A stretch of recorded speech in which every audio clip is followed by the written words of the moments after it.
samolyotda bilmaydik. Olmaya da короче.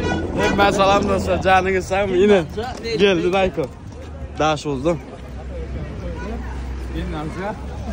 Nasip olsa Gulyanka'da aylanacağız bunda. Hadi değil mi? Mikrofonu da atma. Ben gelin toya geldim. Gelin atma belimde gideceğiz. Nasip olsa davay. Hop Tiger, haydi bek. Hop. Hop. Saz eder.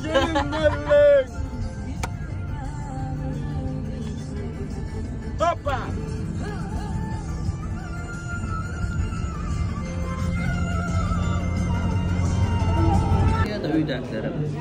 Yine Maskuşte'ye geldik. Mırkıldap tuşuna seyredim. O ete seyredim. Tayfun'dan, Mansat'ımdan. İyi çağlamızdan var. Devam edeceğiz. Bize yaraş çağıralım.